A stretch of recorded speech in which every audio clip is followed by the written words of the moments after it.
In the world of Hollywood, it's fair to say we see a lot of films about space that aren't that realistic. Explosions happening in space, spaceships battling like old wooden galleons, bombs dropping from spacecrafts through the gravity void of space onto other spacecraft. We see a lot of Hollywood within sci-fi past and present. However, there are quite a few films out there that strive for scientific accuracy over plot armor. Films that depict space in a way that matches our understanding of it. Here are my top 5 realistic movies about space. Apollo 13, 1995. Apollo 13 is a docudrama film directed by Ron Howard that dramatizes the disastrous 1970 Apollo 13 lunar mission. It stars Tom Hanks, Kevin Bacon and Bill Paxton as the astronauts en route to the moon for mankind's third moon landing mission when disaster strikes and the three spacemen have to embark on a perilous mission back to the Earth. With an all-star cast, the film was a critical hit and ended up being nominated for 9 Oscars, winning 1 for Best Film Editing and Best Sound. Whilst being both a commercial and critical success, Apollo 13 also managed to portray the real-life events rather accurately. Despite the fact there are a few inaccuracies giving way to artistic license throughout the film, such as the fact there was no argument between the astronauts Hayes and Swiggert, portrayed by Bill Paxton and Kevin Bacon, respectively. One of the film's most iconic scenes uses almost verbatim dialogue taken from transcripts and recordings. In the scene where the astronauts report to ground control they have a problem, the dialogue in this scene is almost word for word. The only thing that is slightly modified in this scene just so happens to be the film's most iconic, standout moment. In the film, when Tom Hanks says, "Houston, we have a problem," Swiggert had actually said, "Hey, we've got a problem here," whilst talking over Hayes who had started off saying, "Okay Houston." After this ground control had said, "This is Houston, say again please," to which Jim Lovell had said, "Houston, we have a problem." Gravity, 2013. Gravity was a huge commercial success and managed to scoop up 7 Oscars as well as 6 BAFTAs. The movie stars Sandra Bullock and George Clooney as 2 astronauts trying to make their way to safety after their space shuttle is destroyed. Gravity's writer, producer and director, Alfonso Cuarón, stated that Gravity wasn't supposed to be taken as a documentary and that sometimes the scientific accuracy of the plot has been tampered to give way to artistic license. However, the film has been praised overall for its realism and the way it adheres to the overall physical principles of being in space. One NASA astronaut, Michael J. Massimino, even noted how a special type of wire cutter used in the film is the same he used during one of his own spacewalks. It also earned the highest of praise from astronaut Buzz Aldrin, who described the film's visual effects of space as remarkable, and that he was so extravagantly impressed by the portrayal of the reality of zero gravity. Despite the fact that some scientific inaccuracies occurred throughout the film, the way in which Gravity captures the essence of being within space and a zero-gravity environment earned it the praise of scientists and former astronauts alike. The Martian, 2015. This 2015 sci-fi adaptation of the book by the same name was directed by Ridley Scott and stars Matt Damon alongside an all-star cast as a lone astronaut besieged on the planet Mars, struggling to survive whilst waiting to be rescued. Set in the year 2035, Damon's character Mark Watney is struck by debris and assumed to be dead as his crew aborts their manned mission to Mars amidst a catastrophic sandstorm. Waking up, Watney finds himself alone in a battle for survival on the planet's harsh surface. During his writing of the source material novel, Andy Weir had strived to present his science as correctly as possible, and had used a lot of reader feedback with the scientific community to ensure the final product was as accurate as possible. NASA's director of the Planetary Science Division at the NASA Science Mission Directorate worked as a technical advisor for the film adaptation, and said that the film was reasonably realistic, although there were elements that were unrealistic or slightly changed. Some things that were slightly unrealistic were the ways in which the NASA buildings depicted in the film were more stylish than their real-life, functional counterparts, although in general much of the astronomical science was rather accurate. The Martian does portray a strong level of realism when considering some of the main plot points, such as the way in which Watney is able to produce water is an accurate process that is currently being used by NASA as part of a planned Martian rover mission. One of the film's most iconic scenes has Watney growing potatoes on Mars when his rations are running out. In this scene, he uses the poop of the astronauts as a fertilizer for the Martian soil.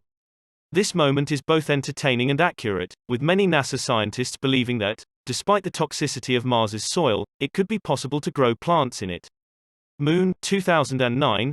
Moon is a bleakly beautiful piece of fiction that centers around Sam Bell, a man stationed alone on a lunar helium-3 mine coming up to the end of his 3-year working contract. As the time ticks on, with only his robot friend Gertie for companionship, Sam starts to have a crisis of identity as he slowly realizes that he is, in fact, a clone and that he will never return home to see his family. Despite not grossing too much, $10 million, it was modestly budgeted and made a decent profit, as well as receiving high critical acclaim, especially within the scientific community. In 2013, a collective of 2,800 cognitive science researchers who were movie buffs analyzed over 10,000 different films.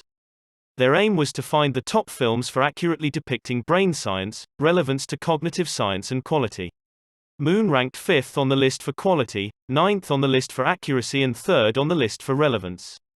The movie was also very well received by NASA, who held a screening of film with director Duncan Jones along with a QA afterwards. In the film, Sam lives in a very sturdy, concrete-esque domed structure on the planet's surface. This is something that could very possibly be buildable upon the Moon's surface.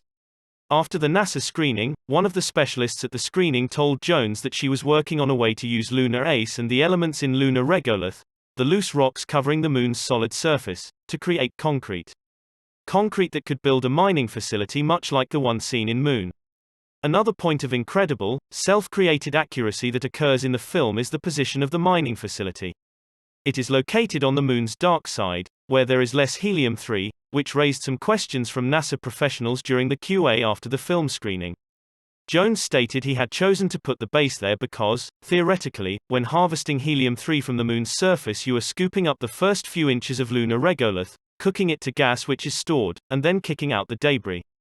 Due to the cooking process, there will be chemical changes, which may affect the Moon's surface, and thus affect its reflectivity. Jones stated to the NASA scientists that he didn't believe it would be right to take on the risk to the environment from the potential altering of the Moon's reflectivity. In the fictional world he had created, Duncan Jones didn't want to roll the dice on the environment. His answers satisfied many of the questioning NASA scientists. Interstellar, 2014. Interstellar was the 10th highest grossing film of its year and a smash hit worldwide with both audiences and critics. Written by both Jonathan and Christopher Nolan, and starring Matthew McConaughey, this film tells the story of a group of astronauts traveling through a wormhole near Saturn in search of a suitable new planet for humanity to colonize following an apocalyptic blight. So for a sci-fi film about wormholes and black holes, how accurate is Interstellar? Well, the answer is simple: insanely accurate. Throughout the film's production, the level of detail that went into maintaining scientific accuracy was top tier. During their writing of the script, the Nolans hired a theoretical physicist named Kip Thorne to act as the scientific consultant and executive producer for the film. Thorne stated that he worked on the equations that would enable tracing of light rays as they traveled through a wormhole or around a black hole, so all of the science regarding black holes and wormholes within the film is based on Einstein's general relativity equations. Thorne also laid down 2 ground rules when writing the script. Nothing would violate established physical laws, and all the wild speculations in the film would spring from science and not from the minds of screenwriters. The film received quite a lot of high praise from the scientific community, with famous astrophysicist Neil deGrasse Tyson saying the science behind the film's ending, where McConaughey's character Cooper is able to interact with his past self, is all theoretically possible. Saying how, we don't really know what's in a black hole, so take it and run with it. Another theoretical physicist, Michio Kaku, said that Interstellar could set the gold standard for science fiction movies for years to come, whilst a former NASA software engineer said, Thorne's and Nolan's accounting of black holes and wormholes and the use of gravity is excellent. Another element of high accuracy within Interstellar is the way the black holes and wormholes are visually portrayed. Thorne collaborated with a team of over 30 people at Double Negative VFX Studios, who were provided with pages and pages of deeply sourced theoretical equations on the movement of black holes. These VFX engineers then wrote entirely new CGI rendering software based on these equations to create accurate visual simulations of the gravitational lensing caused by these phenomena. Some of the individual frames featuring the black hole were so detailed they took up to 100 hours to render. Totaling over 800 terabytes of data per frame, the visual effects produced by this specialized software gave Thorne new insight into the gravitational lensing and accretion disks that surround black holes. This resulted in the publication of 3 new scientific papers.